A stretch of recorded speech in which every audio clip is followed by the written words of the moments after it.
आज के इस वीडियो में हम लोग बात करने जा रहे हैं उत्तर प्रदेश के काउंसलिंग के बारे में। यूपीटीयू की काउंसलिंग होती है जिसके थ्रू आपके एकेटीयू के अंदर वाले जितने भी कॉलेजेस हैं उसके अंदर आपका एडमिशन हो जाएगा। बहुत सारे अच्छे प्राइवेट कॉलेजेस, सरकारी कॉलेजेस यहाँ पे आते हैं। प्राइवेट के अंदर आप नोएडा में देखेंगे, गाजियाबाद में देखेंगे, बहुत बेहतरीन कॉलेजेस यहाँ पे आपको देखने को मिलते हैं। तो एक एक करके सारी जानकारी मैं दूंगा। इसके अलावा जब हम उत्तर प्रदेश की काउंसलिंग के बारे में बात करते हैं तो कुछ यूनिवर्सिटीज अपनी अलग से भी काउंसलिंग करवाता है। थोड़ा सा समय लूंगा, उसके बारे में मैं आपको बता देना चाहता हूं। सबसे पहले आपका एचबीटीयू कानपुर की एक सेपरेट काउंसलिंग होती है जिसके थ्रू एचबीटीयू कानपुर के अंदर बहुत सारी ब्रांचेस में आपका एडमिशन होता है। अलग से आपको अप्लाई करना होता है सिर्फ एचबीटीयू कानपुर के लिए। सिमिलरली ट्रिपल एमयूटी गोरखपुर की काउंसलिंग होती है और उसके अंदर भी आपका सेम प्रोसीजर से यहां पे एडमिशन होता है। उसके अलावा और भी यूनिवर्सिटी जैसे सीएसजेएमयू कानपुर भी अलग से करवाता है, एमजेपीआरयू रायबरेली भी करवाता था, कहीं कहीं जो है अभी भी थोड़ी बहुत सीटों के लिए वो एडमिशन करवाता है। बाकी जितने भी यूनिवर्सिटीज हैं यूपी के अंदर, चाहे कॉलेजेस हैं, चाहे आपका प्राइवेट कॉलेजेस हो, गवर्नमेंट कॉलेजेस हो, सारे के सारे एकेटीयू के काउंसलिंग के थ्रू, यूपी टैक की काउंसलिंग के थ्रू एडमिशन यहां पे लेते हैं। जिसमें यूनिवर्सिटी में अगर आप एडमिशन लेना चाहते हैं, चाहे बुंदेलखंड यूनिवर्सिटी है, लखनऊ यूनिवर्सिटी है, चाहे कोई भी है, तो वहां पे एडमिशन लेने के लिए आपको यूपी का रेसिडेंस होना अनिवार्य है। मतलब यूपी की डोमिसाइल सर्टिफिकेट आपके पास होनी चाहिए। अगर आप अदरवाइज किसी भी कॉलेज के अंदर लेना चाहते हैं, चाहे केएनआईटी सुल्तानपुर है, आईआईटी लखनऊ, बीआईटी झांसी या फिर किसी प्राइवेट के अंदर, फिर आप अदर स्टेट के भी होंगे तो आपका यहां पे चल जाएगा। ठीक है, तो आप यूपी टैग के अंदर यहां पे पार्टिसिपेट करते हैं।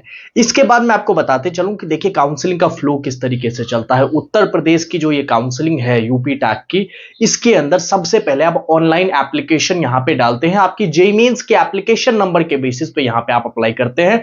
सारी की सारी डिटेल्स को अपने एंटर करते हैं। आप अगर यूपी के हैं, उत्तर प्रदेश आपका होम स्टेट है, 8 लाख से कम एनुअल इनकम आपके फैमिली की है, फिर आप वहां पे टीएफडब्ल्यू का भी बेनिफिट ले सकते हैं। अब ये टीएफडब्ल्यू क्या है ना, यहां पे आपको फी कंसेशन मिलता है। कॉलेजेस के अंदर 5% सीट रिजर्व होती है जहां पे स्टूडेंट्स को फी कंसेशन दिया जाता है। तो अगर आपके 8 लाख से कम एनुअल इनकम है, आपका होम स्टेट उत्तर प्रदेश है, तो आपको वहां पे कंसेशन मिलेगा, फी वहां पे आपकी जो है कम लगेगी। तो प्राइवेट कॉलेजेस के अंदर बहुत सारे स्टूडेंट्स एम करते हैं कि मुझे टीएफडब्ल्यू वाली सीट मिल जाए। ऑब्वियसली वो बहुत अच्छा अपॉर्चुनिटी यहां पे रहता है। तो अलावा मैं आपको बताना चाहता हूं कि अगर आप डॉक्यूमेंट्स की बात करें कि यहां पे कंप्लीट काउंसलिंग प्रोसीजर के अंदर फॉर्म भरने से लेकर के अगर आप एडमिशन करवाने जाते हैं, अमून फॉर्म भरते टाइम पे आपको सिर्फ 12th की मार्कशीट, 10th की मार्कशीट, जेईई का स्कोर कार्ड, आपकी अगर कोई कैटेगरी है तो वो कैटेगरी, आपका यूपी का डोमिसाइल सर्टिफिकेट लगता है और आपका इनकम सर्टिफिकेट लगता है। ये सर्टिफिकेट आपके लगते हैं। और ध्यान में ये बात आपको जरूर से रहे कि उत्तर प्रदेश के अंदर डॉक्यूमेंट वेरिफिकेशन होता है, बहुत स्ट्रिक्टली होता है,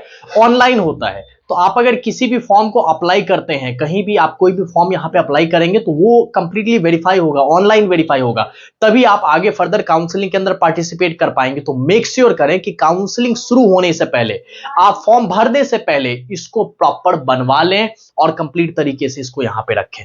ठीक है, तो आपने सारे के सारे डॉक्यूमेंट्स यहां पे बनवा लिया, आपने फॉर्म को अप्लाई कर दिया। उसके बाद आपको चॉइसेस फिल करनी होती है कि मुझे ये कॉलेज चाहिए, उसके नीचे सेकंड पे ये, थर्ड पे ये, फोर्थ पे ये, ऐसे करके आप चॉइसेस को भरेंगे और उन चॉइसेस के बेसिस पे आपको एक सीट अलॉटमेंट मिलेगी कि इस कॉलेज के अंदर आपको ये ब्रांच मिली है आपके रैंक के बेसिस पे। सीआरएल रैंक पे ही आपकी काउंसलिंग होगी, चाहे आपकी कोई कैटेगरी है चाहे नहीं है, आपकी सीआरएल रैंक पे ही यहां पे एडमिशन होगा। ठीक है, इसके बाद आपका प्रॉपर यहां पे अलॉटमेंट आ गया। आप उस कॉलेज को लॉक करने के लिए 20,000 रुपए की फी यहां पे पेमेंट करेंगे और फिक्स फ्लोट का ऑप्शन आपके पास रहता है। या तो आप उसको फ्लोट कर देंगे या तो आप फिक्स कर देंगे। अगर आपने फ्लोट किया, मतलब आप ये कहना चाहते हैं कि मुझे जो कॉलेज आपने दिया है उसको तो मैं रिटेन करना चाहता हूं, अपने पास रखना चाहता हूं, साथ ही साथ फर्दर के राउंड्स में, आगे के राउंड्स में अगर मुझे इससे बेटर मिलता है, मान लीजिए आपको छठे नंबर की चॉइस मिली, तो आप कह रहे हैं कि मुझे छठा नंबर तो दे ही दो, लेकिन पांचवें, चौथे, तीसरे, दूसरे और पहले के लिए आगे के राउंड्स में आप पार्टिसिपेट करना चाहते हैं। तो फ्लोट का मतलब यह होता है और 20,000 रुपए की पेमेंट आपको करनी होती है। फिक्स का मतलब आपने ले लिया और 3 राउंड कंडक्ट होने के बाद, राउंड 1, राउंड 2, राउंड 3 कंडक्ट होने के बाद, अगर आपने फिक्स किया था, राउंड 1 में किया, 2 में किया, 3 में भी किया, किसी में थर्ड राउंड तक आपको कहीं ना कहीं यहां पे कॉलेज में जा करके पेमेंट करनी होगी। बची हुई जितनी सेमेस्टर की फी है वो वहां पे आपको यहाँ पे पेमेंट करनी होगी, ये बात ध्यान में रखिएगा। साथ ही मैं आपको एक बात और बताते चलूं कि अगर आपने फ्लोट किया था तो तीसरे राउंड के बाद वो सीट आपकी ऑटोमेटिकली लॉक हो जाएगी और आपको वो सीट वहां पे लेना पड़ेगा, आप बाध्य हो जाएंगे और आप फर्दर जो स्लाइडिंग राउंड्स होते हैं चाहे स्पॉट राउंड्स होते हैं उसमें आप पार्टिसिपेट नहीं कर पाएंगे। उसके लिए आपको सीट को विड्रॉ करना पड़ेगा। थर्ड राउंड के बाद विड्रॉल का ऑप्शन होता है, उसका विड्रॉ कर लेंगे तो 20,000 में से आपको 15,000 रुपए वहां पे वापस कर दिए जाएंगे। तो अच्छा यही रहता है कि आप चॉइसेस वही भरे जो कि आपको अगर मिल जाएगा तो आप ले ही लेंगे, ये आपकी प्रोबेबिलिटी हो। इसके बाद further 2 round, 1 round spot round, depending upon 3 round भी हो सकता है कि कितनी सीट्स बचती है वो आपका कंडक्ट किया जाता है। स्पॉट के अंदर आपको बहुत ही अनप्रेसिडेंटेड कट ऑफ जाती है। कई बार केएनआईटी वगैरह की 6 लाख 7 लाख रैंक पे भी आपको सिविल मैकेनिकल जैसी ब्रांचेस यहां पे मिल जाती है, तो उसके लिए आप रेडी रहेंगे और यहां पे स्पॉट के अंदर बहुत इंपॉर्टेंटली आपको यहां पे पार्टिसिपेट करना पड़ेगा। ठीक है, तो ये सारी चीजें रहती है। बहुत सारे बढ़िया colleges, IIT Lucknow, KNIT Sultanpur, BIT Jhansi, AITH Kanpur है आपका, लखनऊ यूनिवर्सिटी होम स्टेट वालों के लिए बुंदेलखंड है। प्राइवेट कॉलेजेस के अंदर भी अच्छे कॉलेजेस हैं यहाँ पे आपका। जेएसएस नोएडा लोग एम करते हैं, एकेजीसी एम करते हैं। इसके अलावा जीएल बजाज में जाना चाहते हैं, ABS Ghaziabad, Galgotias engineering college के अंदर लोग एडमिशन लेना चाहते हैं, तो ये सारे अच्छे कॉलेजेस हैं, यहाँ पे आप जा सकते हैं। यूपी टैक की काउंसलिंग के थ्रू कॉलेज मित्र ऐप को डाउनलोड करके आप वहां पे यूपीटीयू के अंदर जितने भी कॉलेजेस मैंने आपको बताए उनके बारे में डिटेल में देख सकते हैं, उनको आपस में कंपेयर कर सकते हैं, कौन सा बढ़िया है, कौन सा कैसा है। काउंसलिंग की कंप्लीट प्रोसीजर, कंप्लीट आपका फ्लो कॉलेज मित्र ऐप पे देखने को मिलेगा।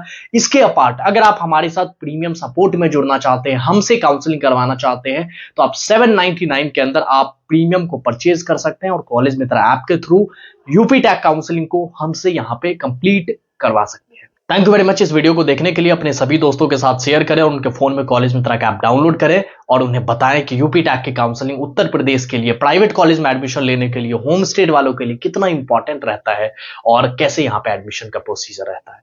Thank you.